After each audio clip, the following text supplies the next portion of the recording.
Welcome to another episode of the Journeyman Co. Welcome to all our listeners, our subscribers. Thanks for being with us. Again, thanks for all your support. It really means a lot to us. Keep sending us feedback. Keep hitting us up with people you want to see on the pod, and hopefully we can make it happen.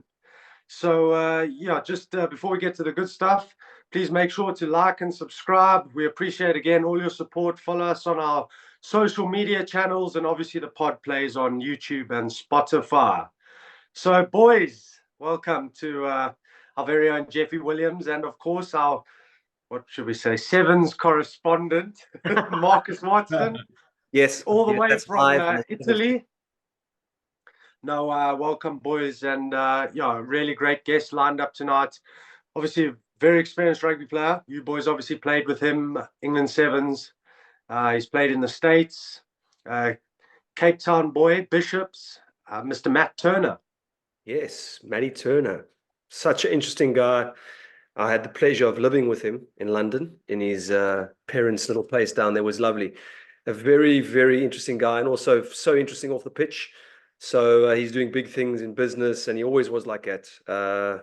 He always had his fingers in many little jars. So I can't wait to get talking with him.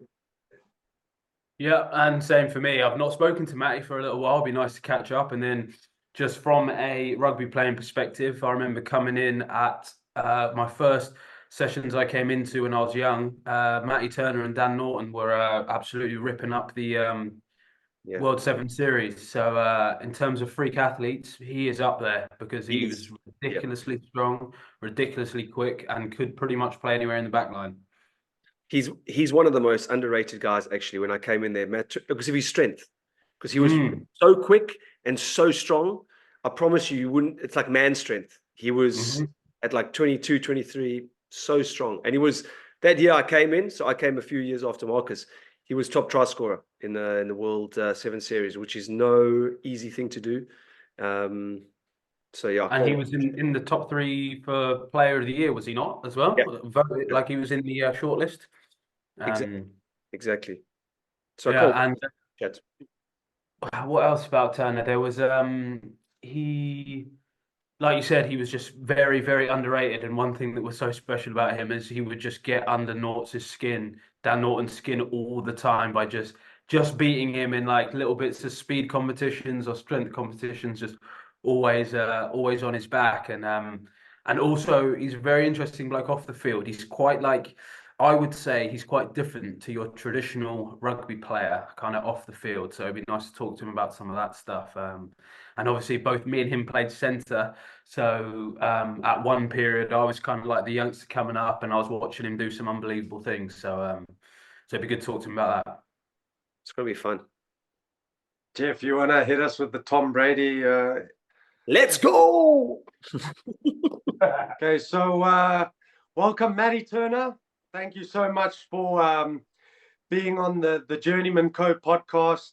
Obviously, a really successful rugby player in your own right. You know, started off in the Cape, played sevens for England, and ventured over the pond to play for Seattle. Also, did a bit of a journey in Sri Lanka. Am I right? Yeah, I've lived in Sri Lanka for a bit. It's quite a wild journey living there, as you can imagine. It's surprisingly big, the sport there. And as you said, originally from Cape Town, found my way to England, and then somehow got shipped across to America, and here I sit. Yeah, so that's really interesting. What I wanted to kind of start off with, I don't know how much Jeffy's filled you in, but this kind of podcast, this kind of whole thing was started for, those young players that don't really have that direct route into the game, and I was reading up a bit about your story. Obviously, a Bishop's boy, was part of that great 2006 team. Now, I remember watching that 2006 team at the Grey Festival, and you boys were electric. And what I found really interesting about your journey in specifically was that you were the top point scorer in South Africa in 2006. Is that correct? 28 tries for Bishops. Yeah, it was a good year. All I did was run it in. It's he's modest. He's so modest. He's talking cock. Put the ball down. No, but yeah, so what I wanted to basically start with that is you obviously were overlooked for the Craven Week side, which happens with a lot of young players in South Africa, a lot of talented young players. So just talk us through like your journey from Bishops, not making Craven Week, into the kind of youth systems at Western Province, and how you kind of made your way over to England. Yeah, it is, obviously when you're playing at school, you want to represent Craven Week, as sort of a milestone in your career. It's the biggest thing for you that year. But I was in a bit of a different situation. I actually never wanted to go pro with rugby. It wasn't really my aspirations to, I want to play for England. I want to play for the Springboks. It was always, hey, I'm having a good time. I get to run around with the boys on the weekend. And it was more like the love of the game. And then during that year, obviously things escalated pretty quickly. I had a few chats with like Dick Muir at Sharks at a couple of festivals, and he basically sat me down and said, hey, don't worry about sort of Craven Week sort of stuff. It's not really that important in your journey. So I didn't really focus, on that disappointment of not playing Craven Week. It's to be fair, you bringing it up is probably the first time I've thought about it since then, 2006. Might cry later, but we'll see. But, and the interesting thing is when Western Province at the time, they had just set up the Institute. And I had a conversation with the guys setting it up, and they were saying, hey, we want you to come to the Institute next year. So I kind of had a little bit of a path set out around that news. So for me, it was, comforting to know there was a next step when I realized I actually wanted to give this a crack. And then obviously did the Institutes, got to go play the first year of Varsity Cup. I'm showing my age again here.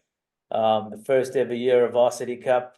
We had such a great coaching staff with Dobbo, Flecky, Selwyn Boom, Bob Skinstad. As you can imagine, most of our kit had a color of pink in it because of those boys. And then, it all kind of escalated pretty quickly from that. I played for SA Student Sevens tournament in Cordoba in Spain, of all places, where I met Brett Davison, who was another SAFA, but the physio for the Great Britain team at the time. And we had a pretty good team. We put most teams to the sword in that. And he found out I had a British passport, and literally within, I want to say, a month, I was co-signed to Bristol and England Sevens back in 2008. So it was a pretty quick time from not wanting to go to pro to finding myself in Europe. It's a little half English, real half Cape Townian. I can't even call myself South African. Even over here, they call me Cape Townian, not South African. So it's like a true soap peel. Ultimate soap peel. Yeah, completely. And that, so that was kind of my journey. And then, once I got in with the England Sevens set up, met all the boys, just absolutely loved the time we had, getting to travel the world. And as we sit on the Journeyman podcast, we've had a pretty good journey, I tell you what. Yeah. Well, as we said, this podcast is coming from 4 different countries. So yeah. Well, that's interesting that it kind of happened really quickly. And that 2008 Varsity Cup team, you boys got to the final, yeah? Yeah, we lost to the Stormers, Marty's in the finals. I remember that team, bro. Did you play with, was Timmy Whitehead a part of that team? Yeah, he was. Toolman. It's actually interesting. I literally just got off the phone with him and he says, "What's up?" Because we had him on the pod a couple months back, and he also very similar mindset, wasn't it, Jeff? Like, wasn't sure he kind of wanted to play professional rugby, like came through the province systems, was just playing for the jewel to be with his mates. Huh? The Cape Townian Cool Cats, bro. They used to were so smooth. They slid uphill, but yeah, I'll never forget this one day. I was still working in Cape Town, and Matt must have been on holiday. And I went to my favorite bar, Cafe Caprice, and there Matt Turner was. After playing with England a couple times, I knew exactly who he was, and he was in the best table. He had a little vest on, little singlet, guns out, and I was like, "This guy is the coolest dude. He doesn't give a shit, and he's just standing there." It was honestly, I remember looking at him going like, fuck, he's generally a cool cat. He's a cool cat. I want to be his friend. And then years later, it's funny how we just bump into each other playing sevens later on. But that was the first time I ever saw Matt Turner. I was a little bit of a fanboy. Luckily, I didn't go up to him and say, hey, mate, can I take a picture or something? Because then that would have been really weird years later. Oh, I would have used that every day. Don't worry, it would be my background. I would have got it printed nice and big when we were living together as you walk in. Imagine, same age, and you ask the bloke.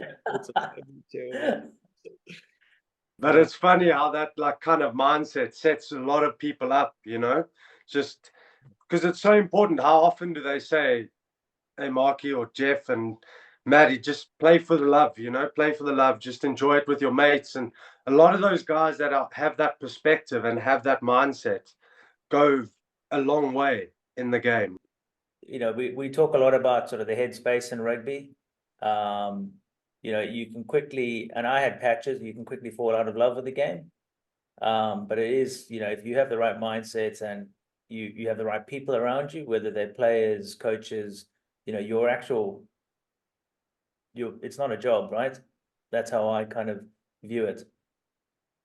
Yeah, for sure. And also, it's one of them things that, like Turner said, everyone that started playing rugby because they enjoyed it. It's easy to lose that enjoyment when you've got like every week you have a million meetings, you've got different tactics, game plans, and stuff that, to be honest, for me, and I reckon Noah and Turner, exactly the same as you two boys as well. Like that sort of stuff isn't why I started playing.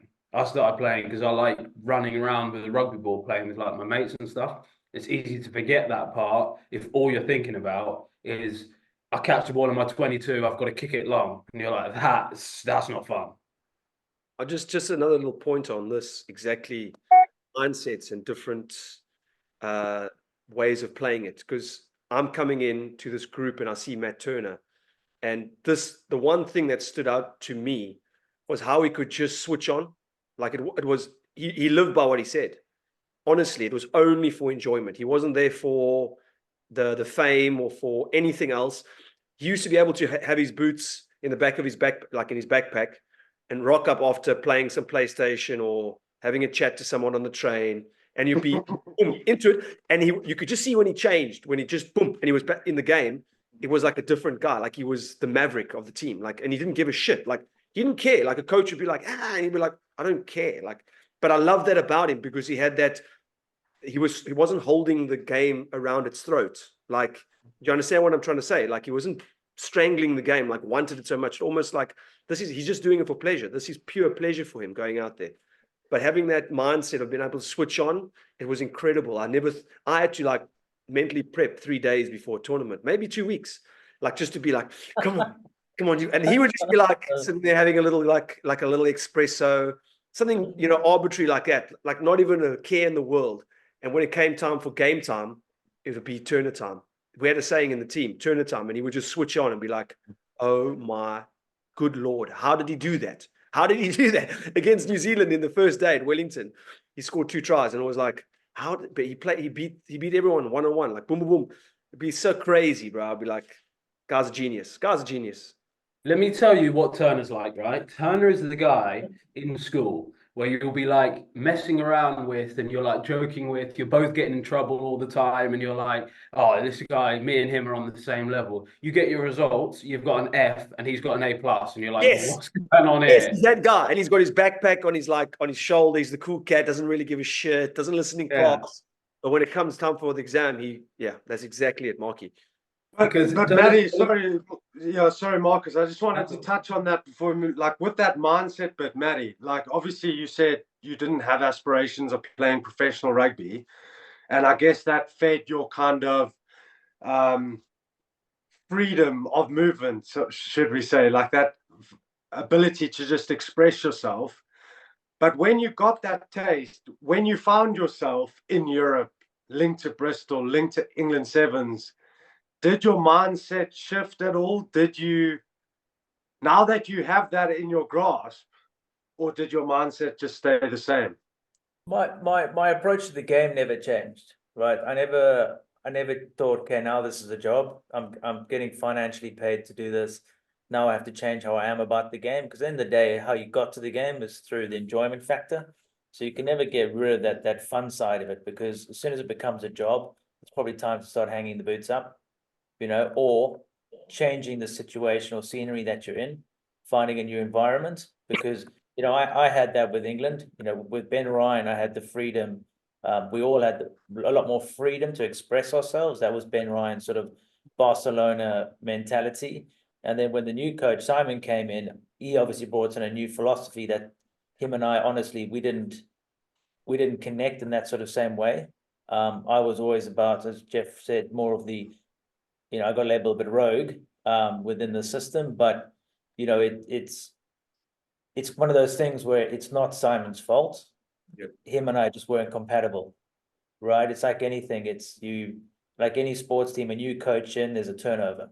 It's just how sport works, and the environment wasn't right for me, so I had to step away. I wasn't going to conform to, playing a certain way, just to stay in something that, again, started becoming a job mentally for me. And Jeff can attest to that. We lived together during the time. Yep.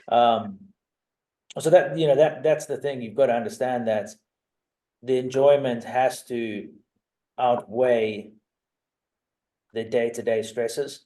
We talk about when I would go to a game as well, like Jeff would see that I'm not stressed, but the only reason I wasn't stressed is because the build up to the game did what I felt made my body right for the game. So I could sit there in peace, being my body's ready. I know my mind will be ready when I cross those lines.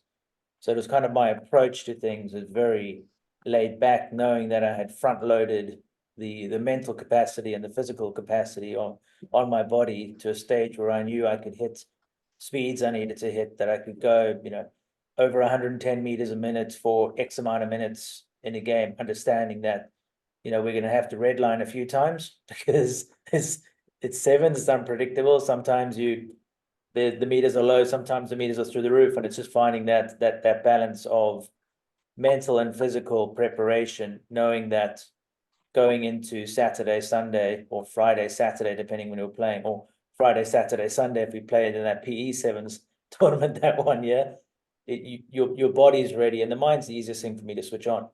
You can lock that in. That's a few keywords. That's a few, why am I here? Who am I doing this for? And then you're good to go. So that's how I approach things, and that's why the whole Sri Lanka gig that we mentioned earlier was a full reset for me. It was putting myself into an environment that I had no idea what to expect, but I could learn a lot about myself to find myself again, and that's why I had to take on that challenge. Beautiful. Yeah, Turner, I've got a question for you just on that, because so I have, in terms of prep for games and stuff, I've talked to these sports about this in the past. When I was really young, I did too little, did no prep at all, like nothing. I'd just rock up. And then I flipped it and realized that wasn't working. And then I was doing way too much prep. And that was that didn't work for me, probably even worse actually than doing no prep. Then I found something in the middle that kind of worked. But I had coaches before in the past when I did when I was real sort of laid back about it all, laid back in terms of laid back's probably the wrong word to use, when I was just didn't do anything essentially. I had coaches being like, you're too relaxed, too laid back, all that kind of stuff. But I've played with boys and everyone's different. What works for someone might not work for another person. I know some boys that will log in everything that they eat 2 days before a game, and their prep is through the roof, and that looks on paper, that looks like they're really professional or something. And the people that are pretty laid back, sitting back, having a coffee, they don't need to do stretches and stuff. But though there are people like that, you're a key example that you don't need to do that kind of thing. You probably prep in your own way and it works for you, and it's all about performance. But have you had coaches in the past that have been like, Turner, you need to do this differently. This isn't working the way you're prepping. You're too laid back, that kind of thing. Yeah, there's always sort of different approaches to things. I always, I look at the guys, and I've got nothing against guys that write everything down and, check everything. But, the flip side of writing everything down is, what happens if I don't write it down that day? Have I failed? So you kind of putting yourself under extra pressure that you don't need. It's oh, this, and then you look back and you know, it's, oh, this is the reason why I didn't perform this game. You know, there's so many factors, external factors that we cannot control. So we always, you know, as we've always spoken about it, you control the controllables. If I know I'm eating healthy, if I know all my details, if I've put my body in the best position it can be, you know, I haven't gone and crushed a couple of beers during the week, knowing I'm playing, you know, I'm running out there in front of a crowd on Saturday, you know, for my family, for whatever it is. I think there's also, you know, from a prep point of view, it's you control the controllables and you don't over detail too much, because you got then too many points of reference for failure if you fail, or it creates a plan that you think you need to do for success. And then one of the big things that I started realizing is, as you said, you know, you thought you were too laid back and then you went the other way, is, well, what are you doing in your time away from what you're doing? That has a massive impact on when you come back into work the next day. So if you are, you know, for yourself, you've got your kiddo and wifey and your dogs, it's like, plan that into your day. Make that your moment. Don't think about going home and being like, okay, I've got to recover for tomorrow. Because then you're putting this extra stress on yourself of, oh, I didn't get the recovery I wanted, or, you know, you're getting the external stress from your relationship or your real life, as I call it, saying you're not spending enough time. Because those are the things at the end of the day, is if you're not finding that balance, you're going to look back and be like, got to travel the world at a great time, but I missed out on, you know, the couple of hours a day with my kid, or a couple of hours with my relationship. That is the reason why you're running out there on the field. You know, you're not running out into the field because of your recovery. You're running out in the field because, you know, you're playing for people. And that's kind of what my thing was always thing. So like when I played for England, it was always, my mom was like, she's English through and through. She's the one that gets up and, you know, used to get dressed up when the Queen was doing all those stuff, now the King stuff. You know, that was Melinda, right? Yeah. You know, so every time I ran out, I was like, there's like, she's got all her friends around the house. She's probably dressed up in something, the crazy old lady. And that was my why. And those are the moments when off the field, I was like, okay, this is what I need to focus on. You know, make Mama Linda, make my family happy, away from rugby. I've done everything I need to do to perform at the level I want to perform. Let's go have some fun with the boys. That's the rugby that I like to play. Yeah. Just jumping in there and understanding this, the way the training camp was set up, especially in the early days with Ben, you worked your tail off. I'm talking 7K a session. So let's not get away from this was like a la-di-da, you know, you come in and you've done no work. And for me, again, we spoke about this earlier before you came on, Matt, but one of the true athletes I've been around, strong, very strong, agile, and top end quick. Having all those factors in your toolkit, in training, you would see it all the time. It wasn't like you were coasting. Let's just make that very clear. When you train, it was red tanking it. You actually were a bit of a scientist to your body, because I lived with you, and you really knew what your body needed. You worked very well with Brett. Brett was like your guy too, and you really worked well with that. You hardly any big injuries except for the snapped ankle. But besides that, I really remember learning a lot from you. You knew what you couldn't do, what you can do. In the gym, you knew what was best for you. But yeah, it's really cool hearing you talk about that. But we don't want the picture to be painted that you weren't a hard worker. That definitely isn't it. I always love that with a Maverick. It almost goes back to that story when I heard Ferguson dealing with Eric Cantona at United, and he's just gone off and he's kicked a guy in the stand. Do you remember that big that story? He fly kicked this dude in the stand, one of the opposition supporters, and all the players are waiting for Fergie to rip into Eric Cantona, because Cantona, I mean, you can't do that. He's going to be banned for fucking 6 months or something like that. Ferguson comes in, all the boys are waiting for Eric Cantona to get ripped. And he looks around and he starts going at Sharpie, Giggs. What the fuck were you doing here? What's this shit? And then he looks at Cantona and says, listen, Cantona, son, you can't be doing that. And he just walks out, because he knew how to deal with the Mavericks. You know what I mean? You let these things sort of go. And I thought Ben dealt with you perfectly. He knew how to get the best out of the Mavericks, yourself, Norts. There was a lot of characters, Chris Cracknell, big characters, and Mavericks, really in their own right. Even CLP in a way was a Maverick. And he was allowed to paint those colors and paint that sort of, here's the ball, go be an artist out on the pitch. He loved that. He loved that sort of way of management. So it's so good to talk about this for young players and for young coaches, even because I'm going into management now, into coaching myself, and doing that and thinking about it and hearing Matt talk about it. Because for me, you're probably the biggest maverick I've ever played with and lived with, just because of your character. You were a true maverick of the game, and you celebrated in Fiji and Sri Lanka like a hero because of your sevens performances back in the day. So yeah, I just thought I'd add that bit. Yeah, I want to say alongside that, one thing that Turner does, which is like you said, you can never fault how hard Turner worked. But what Turner did that made it almost look like he was doing it really easily was that he was always competitive, but he'd do it in like a fun way where he'd be like taking the piss out of people because he was beating them. Noughts being key number one, because obviously Noughts is like the guy, like speed guy. Everyone's like he's the fastest. We go out for 40-meter testing. Turner beats him by 0.1 every single time, and it would just be in his ear. We do fitness. I'm your father. Exactly, and like that kind of jovial type of like stuff in rugby, which I'm all for. I find that like it's good competition. That's where like people don't even really realize that's Turner working really hard because he's beating everybody, but he's making it almost seem like it's easy because he's taking the piss out of everyone whilst doing it, which is quality. Yeah, no, I love, that's kind of like it's my character. There's no one safe. Doesn't matter if you're management, you own Microsoft or whatever, right? If you're going to meet me, I'm going to take the piss out of you. You can take the piss out of me as much as you want. There's no boundaries, and I don't get offended because, if you want to give, you got to take.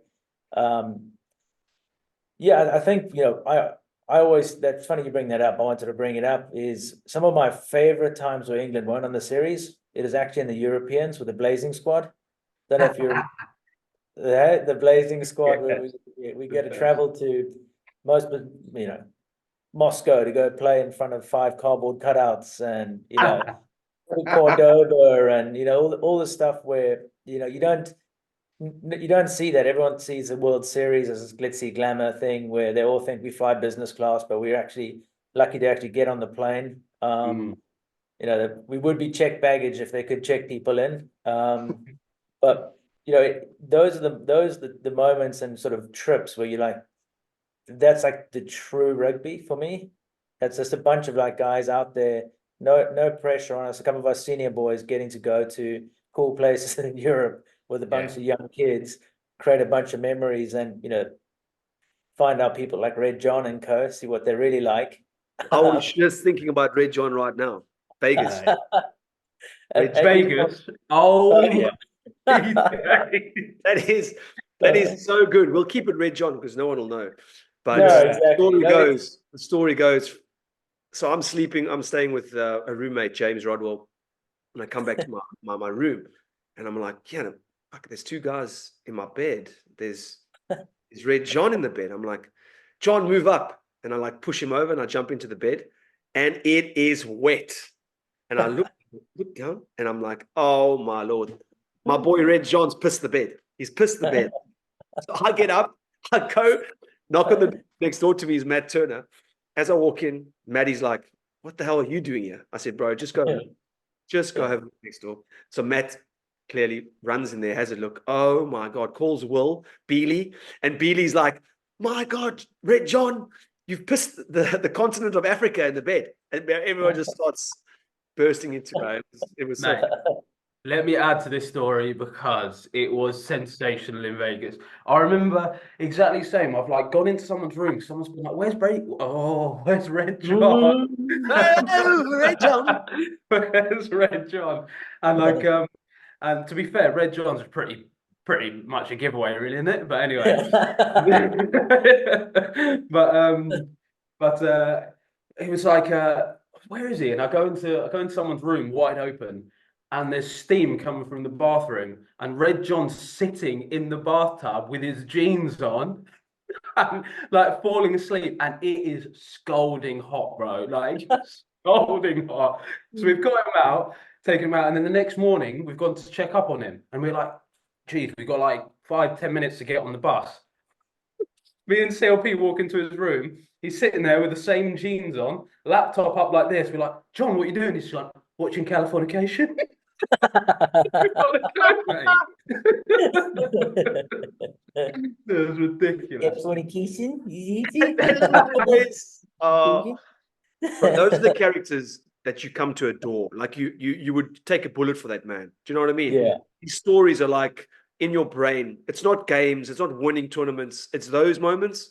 It's so Yeah. funny. You get back together and you see Maddie Turner laugh like that. Yeah. Put on that little voice, California cash. Or like you think of it actually, like with these little hooves. It's just it's like comedy at the highest level. It's so good. How about you in Lyon, Jeff? Being like, yeah, I've been in France before. I can speak French, so we get a taxi. You're like, Jeff, go on. Absolutely nothing. Yeah, that's what they called me. We. Because the guy kept on talking to me. I just kept saying we. So they're like, bro, you didn't even say anything to the guy. All you said to him was we. And then after that, I was exposed. Oh, Well, Vickerman and Cowley absolutely ripped me a new one. So yeah. Okay, those boys, hey. What was your first tournament, Turner? What's that? What was your first tournament that you played in? George in 2000 and oh god, I make myself even old. 2008. 2008. So you played at what age? What is that? 20? Okay. Yeah, 20. Yeah. Yeah, no, it's yeah, I mean, I look at, we talk about rugby and how it takes you to places, and one thing that the World Series does it used to, I'm not too sure what it's like now, because obviously it's over a decade. It's a decade now since I've been on it. So it's the people you meet along the way that rugby players need to focus on, because that's, in the long run is how I ended up in Sri Lanka, how I ended up here in the States, is you have to start making these connections around the world, because it is truly a global sport. I'm living in America now, understanding American sports where you can win a World Series within America. I'm like, it's, if you drew a map of America, of the world, there's just America with a lot of water to the people over here.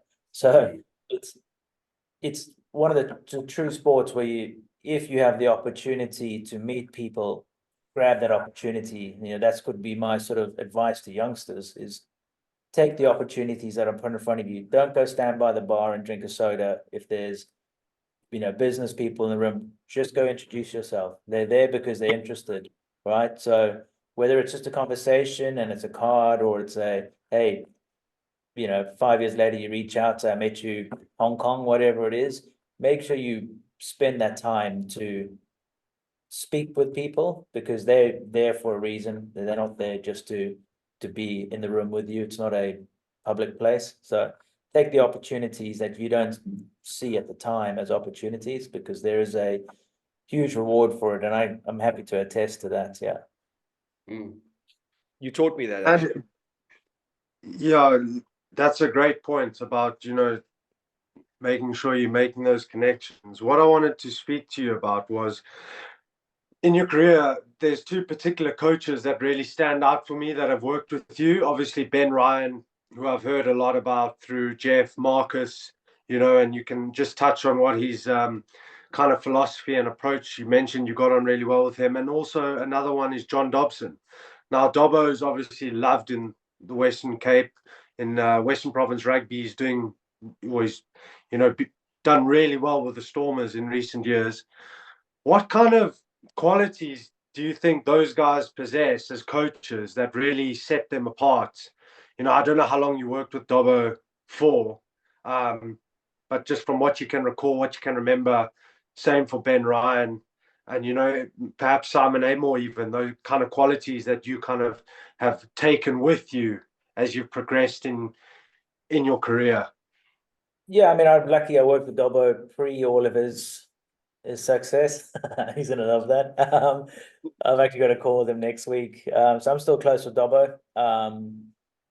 Yeah, I think from my interpretation of it is once you're in a high performance environment and you've been around it for a long enough period of time, the expectations of your performance and your abilities shouldn't be a worry for coaches, because they've got to understand that we wouldn't walk into a sevens camp or a 15s program and be like, okay, I need to learn how to do this, that, and this, right? That's already ingrained in us from our previous coaches.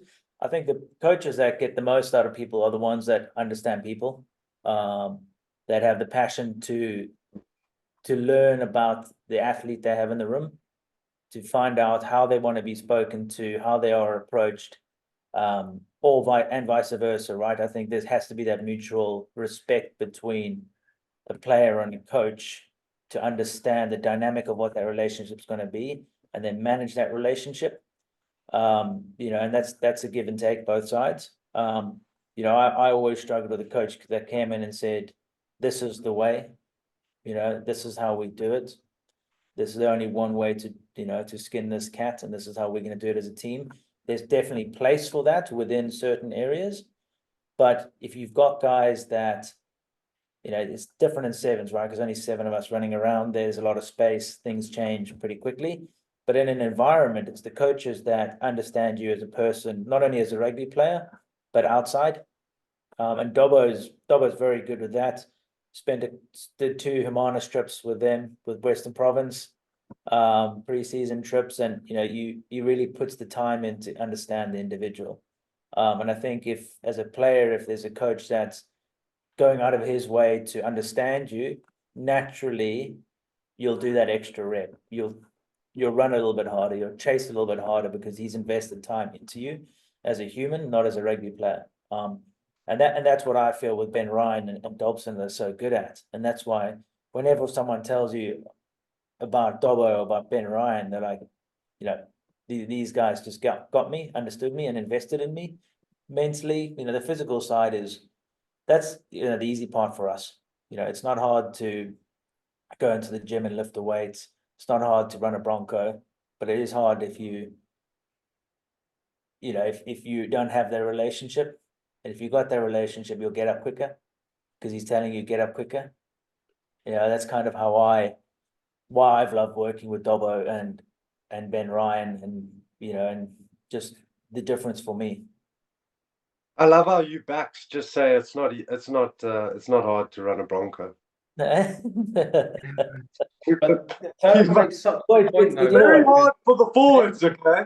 You know what? Then the thing about the Bronco is you can never clock it, right? It's always going to suck. But if you know that, it's going to suck when you go in. It's just how badly is it going to suck? Yeah. And then my thought process is it's going to suck no matter what, so I might as well get it done quicker so it doesn't suck as long.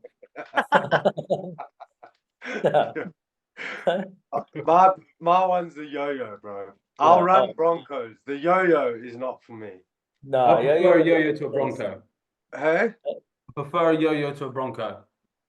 You're mad, man. Yeah. No Oh way. my God, I'm cramping right now as well. Good stuff. Because you're sitting in your bathroom, bro. Nah, that's not Exposed it. I had to. Just get in the hot tub for us. Come on. We ain't editing this out. Red John. All the, Red John. Yeah. Right, it does. So just going back to that, Matty, have you because what are you, just explain to the listeners what your role is, because you went over to Seattle in 2018, and before we get into what like the landscape is like in the States, just explain what you kind of doing with the Seawolves at the moment. Yeah, so I originally came over 2018, sort of as like a player assistant coach role. Kind of stuck at that for, to be fair, when I arrived here, it was one of the owners and myself on ground. So we kind of helped build out the whole franchise, and kind of kept the same role all the way up until last year. Last year I had retired, but then we had a bunch of injuries and I was still sort of running around and training. So the easy fit is, instead of trying to get a visa for someone or finding a local guy and contracting them, is just, throwing me out there again, like a piece of meat. I was slightly rounder than I used to be, but that's still a shape. So I was in shape. And then, so this year now I'm completely away from the performance side. I pop down to the facility and chat with the boys, see if there's anything we can help with. But I work with, with the head coach Clarkey, and then with the investors. on sort of the non-profit side now. And then, we're trying to grow the game from a grassroots here as well. But also it's trying to get corporates. That's the biggest thing here. Grassroots stuff's easy. We need to get corporates involved with the game to increase budgets, to increase sort of everything over here. As you can imagine, with America, there's a lot of money here, but there's a lot of options. Yeah. So just because there's money doesn't mean you're the right option. So it's trying to build out something that ticks all the boxes for people. We use the rugby culture to try and entice people. Our values of, rugby is a massive community game. There's a lot of good family values within it. And within rugby, there's the integrity within rugby people are always good to rugby people, always good to fans. There's that interaction. So those are the sort of things that we're trying to bring in to grow the game here. So that's kind of my role, is the growth of the game in America. And by America, I mean the West Coast. We're focused in on the West Coast of America. That must be quite difficult though in Seattle though, with the Seahawks, the Mariners. Must be quite an interesting challenge, kind of trying to place the Seawolves in a bracket where people are, looking at them as potential, investment opportunities and things like that, because the market is so strong in Seattle, isn't it?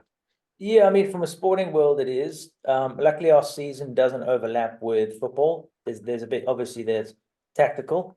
But we're also talking about, a franchise. You're talking about $1 billion franchises there, where it's a different type of money. That's the beauty of it, right? The people that are looking at football aren't looking at us, because they write $100 million checks, $50 million checks, right? We are in this niche market where, we're looking at hundreds of thousands of dollars or low millions, right? So it's a different demographic. It's the millionaire, not billionaire. It's the family business, not blue chip company. So it's kind of like a wedge right in the middle of where we want to be. It's not a nice place to be, because 10 million to a big blue chip company is nothing, but 10 million to a family business is a lot, right? Yeah. So it's just figuring and working out that dynamic, but creating groups of these smaller businesses to come in through collaboration and through sponsorship deals done that way. So it is an interesting thing how the whole season is planned out. There's a lot of thought process put behind that. And unlike England and everywhere else, we don't have pathways set up, because everyone still plays football at college, everyone at university, at school, that's all that they play. So we have to create rugby as a club sport, which is an after school external program, which again may seem alien, but it's actually how most sports are run here in America. If I go to school here, they might offer 2-3 sports, but if I want to do something different, I have to go do it as a club. So it's actually quite normal here. It's now just saying, hey, this is the pathway, this is the protein, here's your trajectory of, if you're good here, this is where you go, and building that out, and making it financially viable, because that's the biggest thing with football. It costs so much money to do it as a kid, your parents. So it's again finding that niche market of kids, athletes that can't afford to do football, but we can elevate them through rugby. Yeah, and the classic question, Turner, that is like, one is it obviously growing over there, and then two, like, because from over in like the UK at the moment, I've seen 2 clips now. The Kelsey brothers, the American football players that have their podcasts. I've seen them talking rugby, like clips. I don't know if they talk about it much, but I've just seen clips about them talking about it, and then I saw videos of the older one that's retired now. I can't remember his name, but Jason, him throwing a rugby ball around with a couple of his ex-teammates and stuff. And I don't know if that's something that I'm seeing more just because of algorithms and all that rubbish, but like, or if it's actually a thing in America at all. Marcus, one of the Philadelphia Eagles boys started as a league player, as I can't remember his name, Mal something, isn't it? Jordan Mailata. Yeah. Yeah, Marcus, in between the girls in bikinis, I'm sure you get a few rugby. Mate, the algorithms are mad these days. I don't know what's going on. Yeah. No, it is growing. So there's a really new sort of demographic of investors in sport now. So a lot of the pro athletes are starting funds to invest in smaller sports. So you think Tom Brady's basically invested pickleball. There's another one he's just done a weird one where I'm like, well, that's going to fail, but good luck. But who am I? He's Tom Brady. You say what is pickleball? Pickleball is like, it's basically like paddle, but like paddle, but without, you don't have like the squash, the walls around you. It's not like it's not including squash technically. Okay. It's an American thing. It's old man tennis. It's just a smaller, basically. Yeah. So I mean that's what's the interesting thing. These guys that are making big bucks playing big other sports and have an interest in another sport to get involved with a sports league and grow their brand through that. That's kind of what's evolving. And I wouldn't be surprised. There's a big push for a Philadelphia rugby team because they got good club sports, and obviously him being a Philadelphia Eagle, I wouldn't be surprised if there's some back end sort of conversations happening with a few of those boys. I do know Jordan is involved with AEG, which is rugby league. So there's a big rugby league event happening in Las Vegas. I think it's even the same. It's coming up soon. So there is a big push around rugby league over here at the moment. And then growth of rugby, as we mentioned, is World Rugby stepped in and basically bought the Charlotte franchise and started it, which is meant to be the American development team for the MLR. There's a lot of other teams sort of sniffing around at the moment. It's just for me, it's the way in which they want to grow the game is a bit concerning at the moment. There's a lot of emphasis about trying to grow the game to help USA Rugby, where I think it needs to be, why don't we grow the game to be commercially viable in America, to then say, okay, now we've built this league that's sustainable, it's got an audience, it's got corporate sponsors with a focus in on just America. Now we expand and say, okay, level 2 is let's get American rugby on the board, because every other American sport, no one goes and plays for the American team. You know, you think about the Olympics, all the big guys hardly ever go play, or there's no NFL, even though it's one of the biggest sports in the world. There's no NFL in the Olympics. There's flag now, but it's always focused in. So that's what I think rugby needs to do. The idea of constantly growing the game globally should just rely on World Rugby, because that's what they're given money to do. Countries should focus in on making the local game commercially viable. That's how I feel about it. Yeah, because I guess we've kind of been waiting the last couple of years, because everyone, all the conversations I've had about the States is that America's kind of, in a sense, a sleeping giant, just waiting to wake up, So I think everyone's just kind of waiting for that moment, because having rugby as a big brand or a big sport or a big game in the States would be huge for rugby as a whole, wouldn't you say? Just because it's such a big market and they love their sport. Yeah, I think I mean it definitely is. It's definitely sort of on my radar. That's why I'm still out here. I'd much rather be living down in Cape Town, living the dream, kicking it in Caprice in a vest with a big belly. No muscles now, just the fat old guy in the corner perving. I bet money to see that. Yeah. But you know what, it does just the idea of everyone looking and waiting is a half the issue I have with rugby, is everyone sits around waiting and doesn't do. And being over here, I've come across a lot of people that say, throw out these great ideas, and I'm like, well, what are we going to do about it? And they say, well, what do you mean? I said, well, there's the issue, right? So, kind of put the graft in and let's get this going. From a sleeping giant point of view, commercially, yes. performance-wise on field, not yet. There's not enough rugby played by young kids. We had a meeting last week about the academies, and everyone's like, we need an academy set up for over 20s. I said, well, these kids aren't going to be the ones playing in 2031. So there needs to be a more strategic plan saying we need to be focusing on the 16, 18-year-olds, because they're going to be the 23, 25-year-olds that you want to be playing in 2031, which is the big showcase of the country. So it's yes, we can get an immediate reward by putting on a little academy and get some teams over here. But the longevity is, if we get to 2031 and there's a bad showing, the sport's going to struggle. Americans are going to be like, well, we can't compete. And that's what they are. They're fickle. If your team's losing, suddenly it's the worst.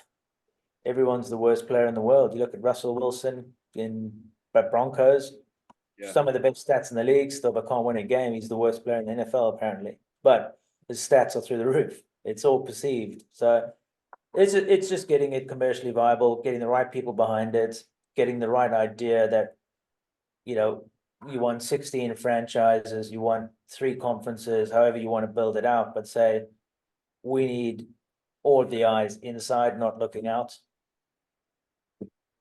Yeah. Yeah, that makes sense. That makes a lot of sense, especially from building from those grassroots. But I guess it goes back to a sense, especially in the States, you've got so many sports that you're competing with. It's about how you kind of make headway into markets. You know what I mean?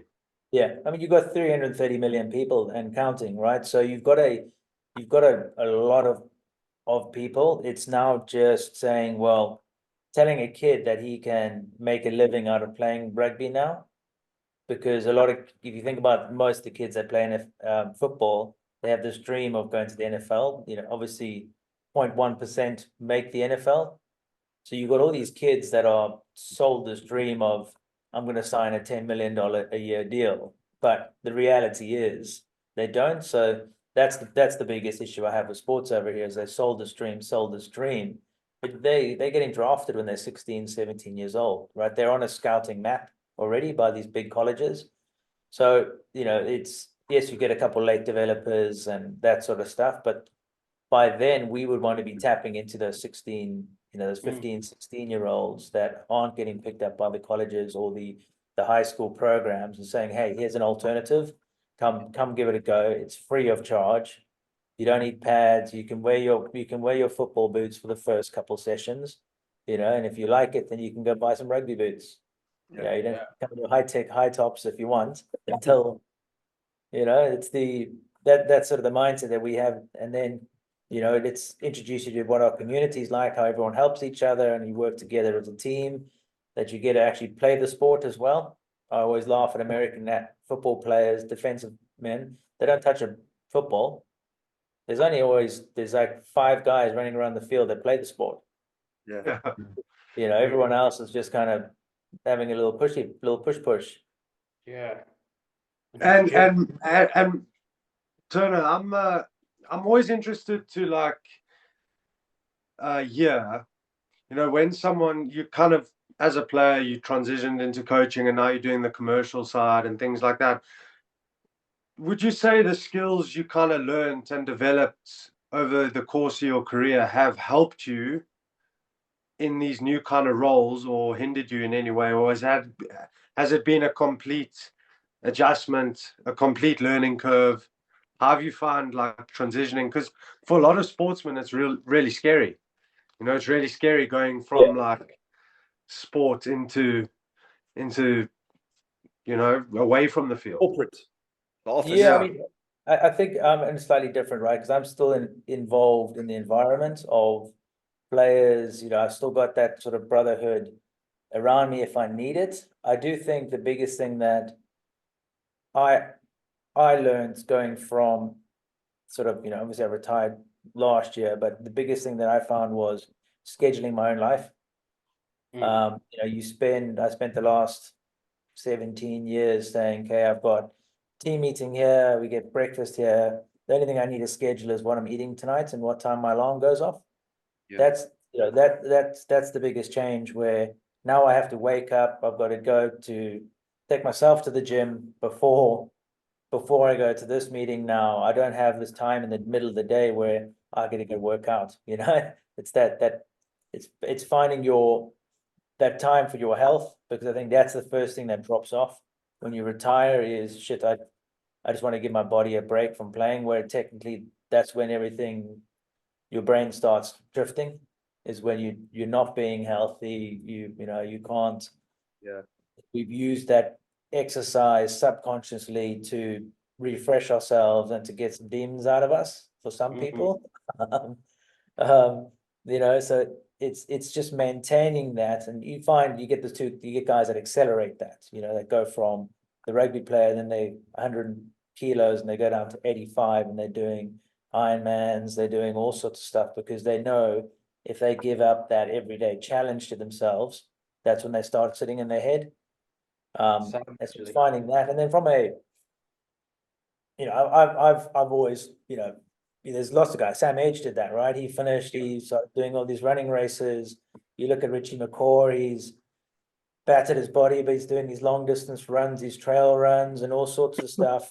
And I've always found the guys that stop that competitive side, they're the ones that struggle. And I know obviously there's always financial struggles and that sort of stuff, but that does go back onto the player, because the realism is, if you stayed in contact with people throughout your time, we always get told every game could be your last game, right? It's the old saying, and if every time I'm like, oh, it's not me, and if it is your last game, who you blame? You start finding external factors. Coach didn't like me, this, that, didn't want me back. But in the day is you've had the opportunity up until that moment to get yourself ready for life after rugby, because it's finite. It comes quicker to some people than it does. Some of us get lucky to do it for quite a long time. But again, it's finding that balance around, I'm a rugby player, but there's going to be a time when I'm not, and understanding that time when I'm not a rugby player is going to be a lot longer period of time in my life where I'm that person a lot longer than I'm going to be this rugby player, because that is the true you. You see guys jumping in there. That logic, that understanding, that's exactly what he did on the pitch, Turner. In your mind, it's so clear. And when you understand it, it's complete. The same with your rugby, how you used to play. You've done the work, you knew you could do it. It's the same with this. It's quite simple. You're telling absolute truth. The problem sometimes is people can't do that. They can't actually put the preparation in to actually do to let go or to realize it's going to come. But that's the biggest challenge in life, right? Change is inevitable. It's going to happen. We're going to have to change. And Matt's just telling us now about that. It's so cool to hear that. It reminds me of your X factor. You always had that. With your logic, when you believe your logic, there's nothing else that can change. You know what I mean? You're black or white. There's no gray. Yeah. There's no that. I do think more and more people are, there's a market for us players now. I say market. There should be a desire for us as players that have gone through the transition. I know there's a guy, I think Tom May's doing it. There's a couple of guys helping with the transition period now. Mm-hmm. But I do think it should be, a bit more on the players that have been through that, to now, let's say, okay, we know what this is. We know what it's basically, hey, I've got through this. I know what the cure for this is, or I can create a support system that can help players in the future. And I do think that needs to be separate from there's all these player associations and this sort of stuff that deals with that. It needs to be a place that is separated, that is actually governed by rugby now. Because I think if you can show support to the game from not just a financial point, but also a support from a mental side, which is obviously big in the world at the moment, is the desire for parents to allow their kids to play a sport. When they see there's more support, the more they're going to push them in that direction. And the transition is never easy. There's a couple of boys we've played with that have struggled with it, and are struggling with it currently. But it's everyone must just stay connected. It's like this, what we're doing right now, right? Communicate. I don't know if you're having an issue. You don't know if I'm having an issue, But if we communicate and have something similar to that, where, hey, I want to do this, I want to try this, and we can access it through all of our connections that, again, we've made up since we were playing and traveling the world, you know, then we're going to be able to create this network and continue that community, you know, so we don't have any sort of sad news about players doing stuff that, you know, we wish they didn't do going forward. And that's a big part of what is our responsibility now. It's not just grow the kids. Everyone's like, oh, I want to give back to the game through the kids. It's like there's so many other elements that we need to think about where our expertise is different. You know, Tom Mays' expertise is that transition. You know, you'll get some guys that are really good at coaching and dealing with kids. So it's trying to create a platform that is developed to grow the game and maintain the guys that have played the game is my thought process of how we can start changing things.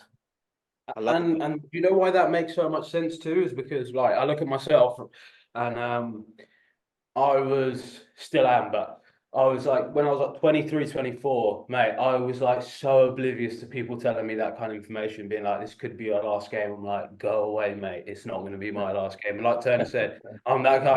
I was that type of guy as well. I'd be like, it wouldn't be me. Just like stupid. You're just dumb when you're younger. And I was probably this is ridiculous. I was like that for longer than I should have been. But like if I was that age and I heard it from an ex-professional, someone that like when I was younger I've watched on TV, it's a bit of a different thing when you're that age than when somebody comes in and tells you that this is maybe, you know, what might happen to you, and you're just like you're kind of a bit like who are you? You know, say for me, right? I looked up to someone like a Jason Robinson. If he'd come in and told me that at like 18 or something, I would have taken that a lot more seriously than if it was, I don't know, my next door neighbor. Do you know what I mean? Dan Norton. Oh, Good on you, clown. I mean, Jeffy, you can attest to this, right? When you did your knee, I can imagine you had some thoughts going through your head, right? Yeah, definitely. You know, Thing is with that, because of the way I came into the game, I yeah, was so like, well, I know that the world outside is okay. You know, you can do that. So I was a little bit like you, like everything I was very grateful for, the pleasure, but it's funny when you have it and you can feel it going to be taken away. It's hectic, bro. It's a feeling of like, but then you actually have to talk to yourself. You actually have to realize what is real. It's going to go. Like everything in this world, it's going to go. It's going to change. And that's where mental training comes in. And when you get mentally strong, you don't hold on to these things so much. Young guys I see are so blocked sometimes because they want it so badly that they actually can't perform. They're actually so scared to perform because they don't want to make a mistake. And that was a big part of my journey early on. I was so afraid to let go and just to play because I wanted it so badly. And it was the day that I actually went to Hammy's and started working 9 to 5. And then I just was like, I'm not going to be a rugby player. It's finished, buddy. You're not going to make it through playing at Hammy's. So it's funny how you go through that. You let go and you realize there's been some periods in my career, even playing in France, and you're like, this is a great gig. I don't want to lose this gig. I've got a lacquer house, a lacquer car. And then you realize, hey, it's going to change, but get used to that. You know, good. Let's fucking get on with it. Next challenge, next place. You got to have that mindset. And I think when I hear you talking like this, it's some of the best bit of information that we can actually put out there with this journey is exactly that. The networking that we can do is so important. I mean, even speaking to some old players, old friends, and me just saying to them, hey, listen, I've got your back, bro. Like if you need anything that I have in my square, any connection I have that can help you with your journey right now, get in touch, please. I'll do the same. If you don't ask, you don't know, and you don't get. So I loved what you said there. It truly is a big point in rugby. Turner, when you started your sevens with like England stuff, was there a player that like helped you quite a lot, like an older player that helped you or someone you looked up to before? I imagine you might have actually gone in and not even really thought about that at all. But I was just kind of wondering if there was somebody. It might have even been Ben Ryan, to be fair. I don't know. Yeah, I mean, it was Ben. Ben was great for me. Russell Earnshaw doesn't get enough credit, to be fair. You know, we clashed heads a few times, but that's because that's just me and him. We're both pretty hard headed when he had on a few topics. but he was real good. He was always nice sitting down with him and just chatting through things, because just like Ben, it wasn't always about, hey, you're doing this wrong, or you're doing this right, or you're good, you're bad, right? There's a lot of just like chat, getting to know each other. From a playing point of view, from a technical point of view, I was lucky. I got to room with Gollings pretty early on, but someone that I spent a lot of time with was Greg Barden. I used to go down to his place down in Bournemouth. And obviously he's, SBS, has got some real team stories, but like real life stuff, not the stuff that we go through, horrible stuff, but you learn from it. And he was just, telling me like he helped with my mental side quite a bit. I was lucky enough actually in December to sit down with Ant Middleton in Dubai, and he told us a story about being the front man, and when the guy that goes through the door first, about the how his buddy, how he froze up, and it's just like the hand on the shoulder is just reaffirming that I'm here for you, sort of stuff. And there's all those little moments that you learn from people that have done real life stuff.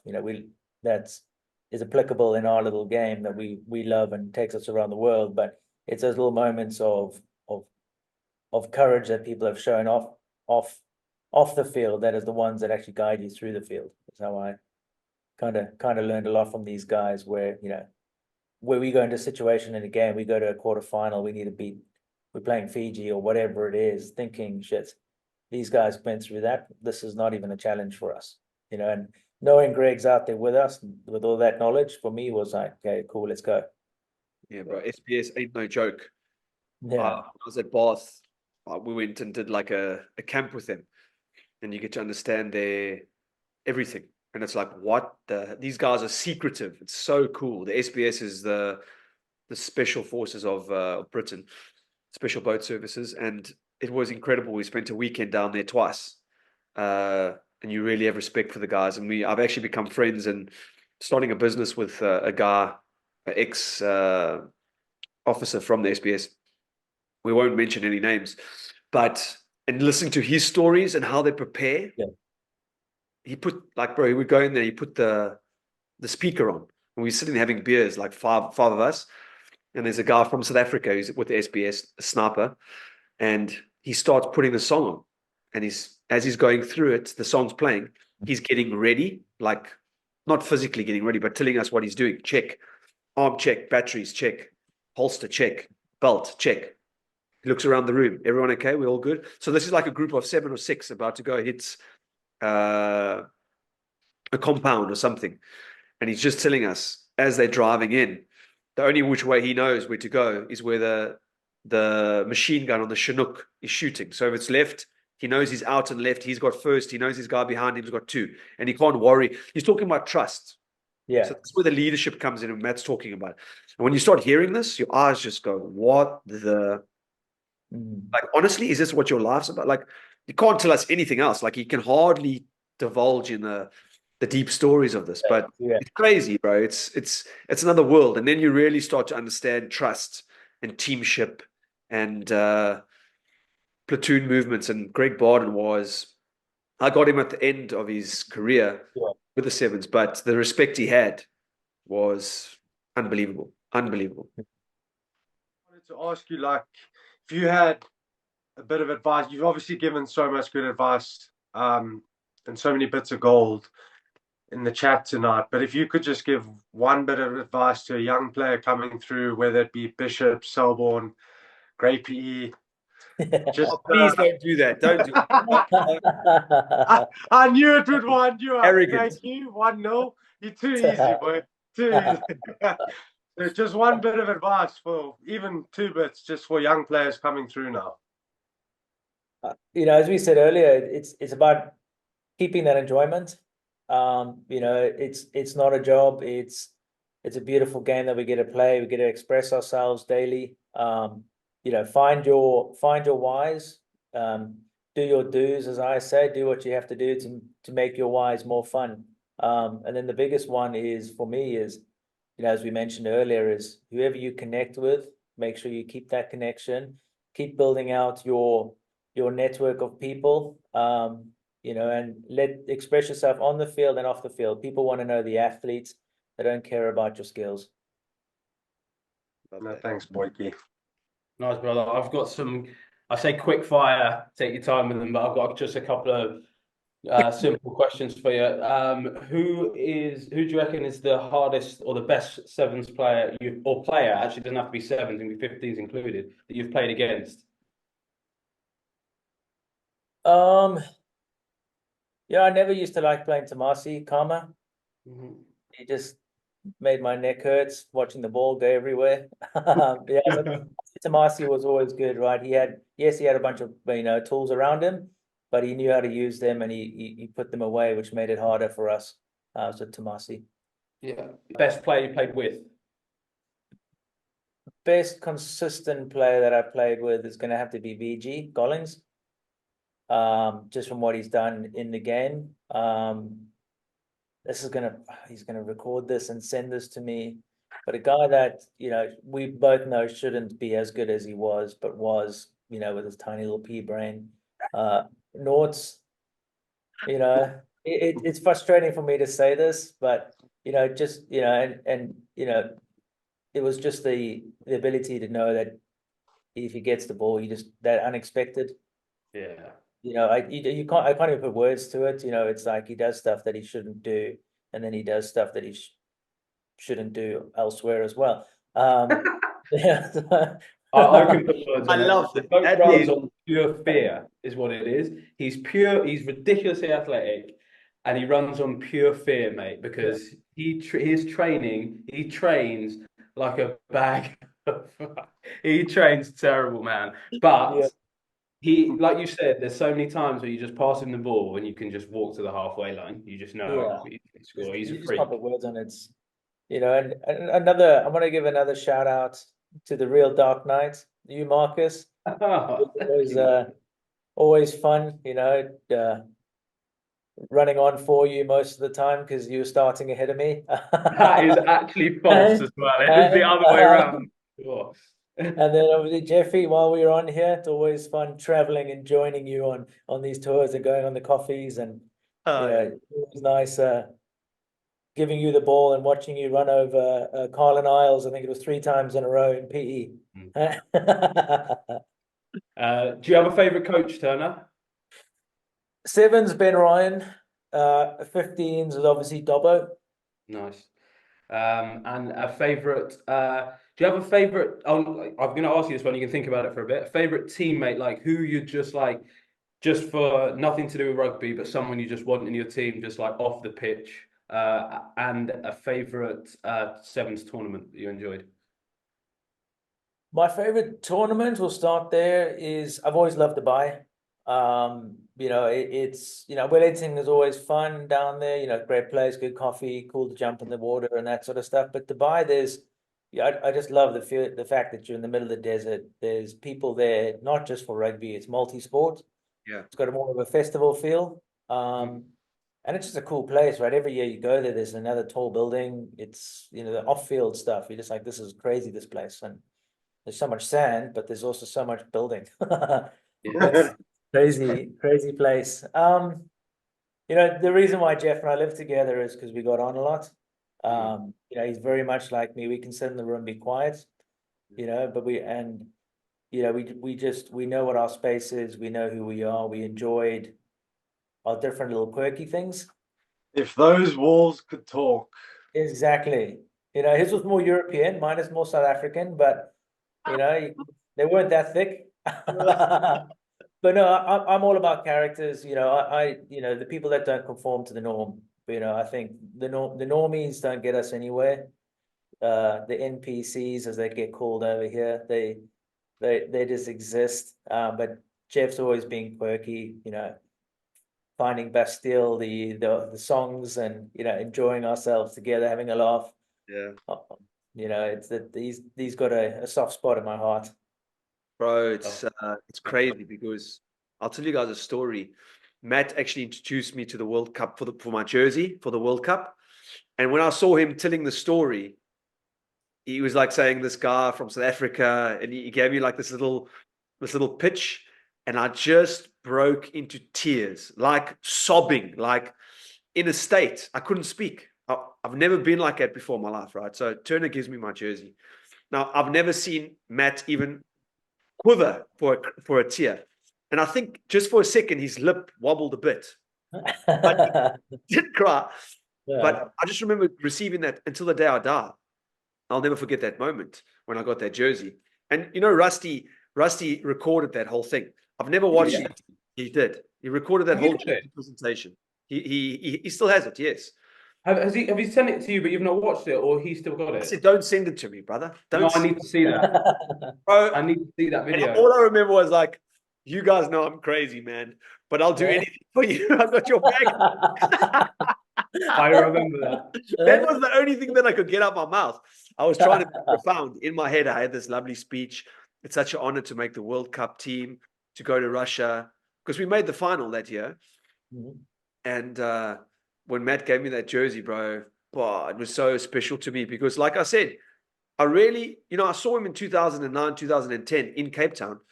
And I was really like, I would love to be that guy's friend. I just like his energy. He's always a goof. He's also super chilled. And he's one of the best cooks there is too. He used to make the best steak nights there in our house in Serbia. It was a great time. Like really, like he says, there's nothing better than being able to just shut your fucking mouth and keep quiet with someone and let them get on with their stuff. And, energy's high. You can have a coffee with someone and talk about all sorts of stuff. And then we haven't spoken properly for a good couple of years. And this is the first time we're talking. And it's like yesterday, we were like back together. You know what I mean? It's like an old pair of boots. It just fits. It's the same with you, Mark, and with Mikey. But it's really special to have you on, Matt. And thank you so much. Hopefully we can bring you on a couple of times and even maybe bring you on with Timmy Whitehead and get the UCT take of that. Yeah, that would be quite cool, actually. Yeah. Yeah, thanks very much, Matty boy. Yeah, when are we going to do a podcast live in the same room? That's what we need to do. We need to mix awesome, That's man. the development, eh? We're looking Where for we going? we get over to Seattle or I'd love to go to America, hey. Hey Mikey, you love American sport? Skip Bayless. Yeah. Go watch Want to do like a debate show. We want to do I tell you what, I love American football, Matty. Like American sports, NBA, NFL. But my first taste of NFL was the Legion of Boom, boy. Oh, yes, love it. Friends. Love it. The top man. Have you ever been to watch the Seahawks? Oh, yeah. Yeah. That team with the Legion of Boom, led by Bam Bam, Cam Chancellor, Richard Sherman, Earl Thomas. Those boys would get you up for a game. Marshawn Lynch and the boys. Yeah. They should have just run it. I don't know why they threw it, but they ran it. They should have run it. Let's not get into this debate because Pete Carroll wanted Russell Wilson to get the glory. Of course. That's why they're both gone now. Yeah. But Matty, it was great to have you on. Such a privilege. I mean, like I said at the beginning, I remember watching you back in 2006. So it's great to connect with you, chat to you. And we'll definitely get you on again. Hopefully it's around the same table. Hey, Jeff, that eventually. Well, that's what we're trying to do, I think with the journeyman and all that jazz, it's actually it's actually not a podcast. We actually want to try to help people travel, like young guys from South Africa travel and be like big brothers for them. And like help them with agents, help them with training, help them with connections that we have, and try to form like an old boys club, like an old reunion boy. Maybe it's not for the old players. We're not looking to do that, the transitional stuff, but more the young guys. Like if anyone knows the route into France, it's this guy. I can speak the language now. Woo. And I know where to go. Like, what is actually, there's 4 competitive leagues here. What do you actually to earn? So we want to help people out.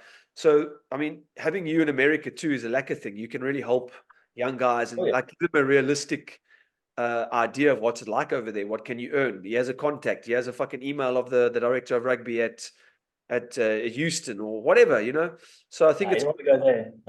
I wouldn't recommend that to anyone. New York. But Turner, it's been class catching up, brother. I've not spoken to you in a Yeah. while, but it's been quality, my boy. Make sure we catch up again soon as well. I must come to you. I need to come to Europe. That's what I need to do. Yeah, well, bro. I don't know how long I'll be come in with Italy. me. Come with me. I'm coaching Belgium this year in I the know that's it. That goes to our point, right? Crackers and you reuniting, yeah. right? It goes back to our point. That's through a connection that we made through playing together, and it's pretty Haven't cool. spoken to him in 5 years. Got a No. call. Hey, Jeff, how you doing? Hey, Yeah, great. what do you- What's up? You speak French, right? Yeah. Yeah. You speak Dutch, eh? We- Yeah. Wait, is that Jeff? Is that the official announcement then? No, well, yeah, I've been selected as head coach or head coach of Belgium Sevens. So that's good. That's been Breaking fun. news. Breaking news with my boy Matt Turner and my BM, old Marky boy. So yeah, I'm doing that. So we're going to Croatia and we're going to Germany for the GPS. Marky has been working behind the scenes actually as my manager because I don't have a manager. He's my Nadine.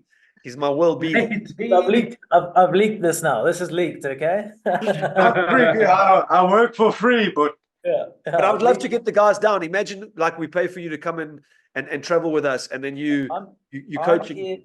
I'm in London the first 2 weeks of August, so I don't need to pay me. I can just fly out because I can expense it. Yes. Yeah. So if there's anything in August that you guys are doing in Europe, let me know. I've got time. I leave the kiddo with my parents. They'll be in London then as well, and then leave the wife and kid there. Come Unbelievable. have a little look. Bro, I really do miss you loads, and seeing you like this actually makes me miss you more. It's crazy. Like, and even Marcus, we don't chat every single day or even every single week. But when you do see you guys, it's like, fuck, I just want to hang out with you guys or be closer. But it's, you just got to be grateful for having the opportunity to chat like this. And thanks for making time. thanks, Well, Boykie. anyway, boys, I need to shoot. All right, Thanks, brother. Boykie. Cheers, buddy. guys. Thanks, bro. Appreciate it, boys. See you, Cheers, mate. bye. Bye. Cheers. Lots of love. Ciao.